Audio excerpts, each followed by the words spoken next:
Hi, and welcome back. Another day of grace, another day to give thanks and rejoice, even when we're in quarantine.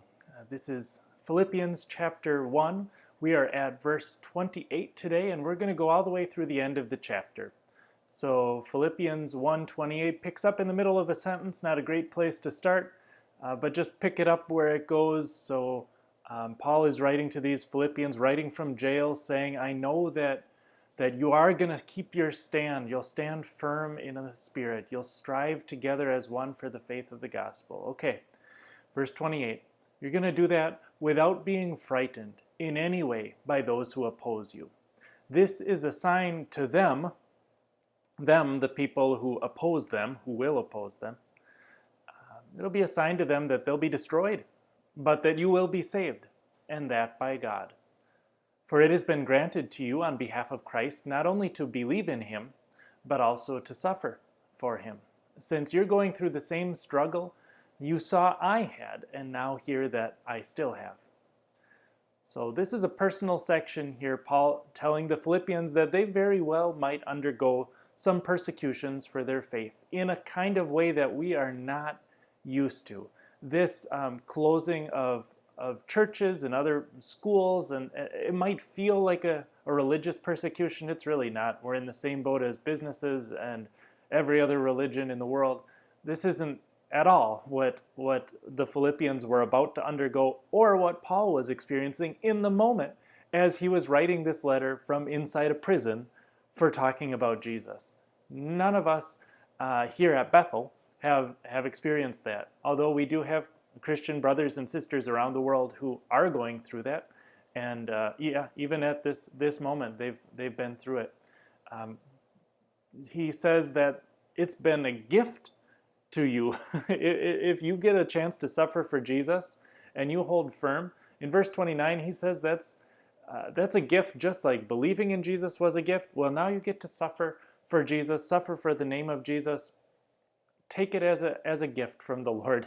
Hard concept to even consider. How could that be a gift? Well, another verse that comes to mind is that for me, to live is Christ, and to die is gain. It's all going to be about him. He's going to be the central character in my life. After all, he saved me. He won me. He purchased me at the cost of his body and his blood. And so, of course, whatever happens to me, let it be done to further his name and to promote him, even above myself. The interesting part for how do we compare ourselves to these verses is in 28. Don't be frightened in any way by those who oppose you. It's a sign to them that they'll be destroyed, but you'll be saved, and by God. When you cling to your Christian faith, he's saying, and people see how certain you are that Jesus lives, and because he lives, you also will live. He's your resurrection and your life, so that even if you're put to death, you're going to keep right on living, and he'll put your body and soul back together. People are weirded out by that sometimes, especially if they're very against you, against that belief. They can't stand that you are so confident about it, and it'll just freak them out. It shows up like a sign to them. What are we messing with? And maybe with a hard enough conscience, they'll still mess with you anyways. But in their heart of hearts, they got to be thinking, what are we doing? This person is devout. This person is sure. I better just not mess with them. They might, but you will be saved. That is the promise. You'll be saved by the same God who's given you faith, the same God who has saved you, the same God who will welcome you even after you breathed your last breath in this life. Now, for us, we can't really intimidate a virus into being frightened of us. We can't show the virus a sign that it will be destroyed. It's not a living creature. It's not a human. If you had human enemies, that's one thing. These verses are more talking about human persecutors. For us, a virus is a different beast. You can be mad at its existence in creation.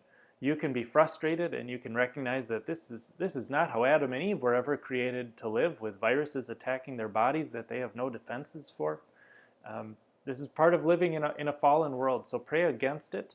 Pray for protection and for a cure against it. And pray for this not to go on for so very long.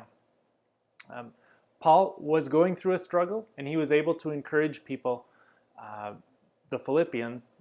Look, you might go through this same thing. Use my example as an encouragement. We have very few Christians as examples for us of going through something like this. Back in the plague times, when diseases would wipe through and ravage the cities, I guess we can look back at those. I recently saw some church newsletter snippets from about 100 years ago when the Spanish flu was going through Christian churches, Lutheran churches.